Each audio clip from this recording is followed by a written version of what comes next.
आणि शैतानाचं काय आहे. हालेलुया. पहिली गोष्ट आहे तारण. पहिलं पश्चाताप केला, येशूच्या रक्तामध्ये आपले पाप कबूल करून धुवून घेतले, तर आपलं तारण झालं. आता तारण झाल्यानंतरच पिक्चर थांबत नाही, मला थांबत नाही. आता काय झालं, तारण झालं म्हणजे देवाचे लेकरं झालो. झालं का नाही लेकरं? आता लेकरं झाल्यानंतर पुढचा जीवनाचा प्रवास आला.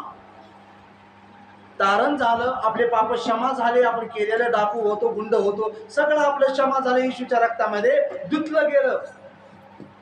पण आता इथून पुढे पिक्चर चालू झालेला, मना जीवनाचा प्रवास चालू झाला.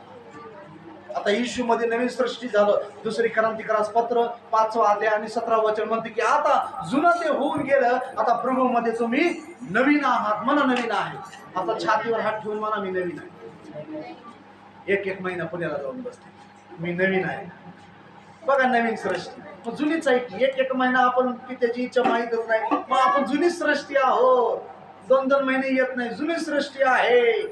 अजून पश्चाताप करा की देवा माझ्याकडून चूक झाली, मला क्षमा कर, तुझ्या रक्ताने देऊ. ठीक आहे, सिंपल प्रोसेस आहे, काही नाही. पण पटपट पटपट कबुली करून घ्या. हालेलुया. काय करायचं, छोट्या छोट्या गोष्टी होतं तेवढं टेन्शन घेत बसायचं नाही. बोलण्यात चूक होते, वागण्यात चूक होते, कधी कधी रागाचं प्रमाण येतं, बोलण्यात एखादा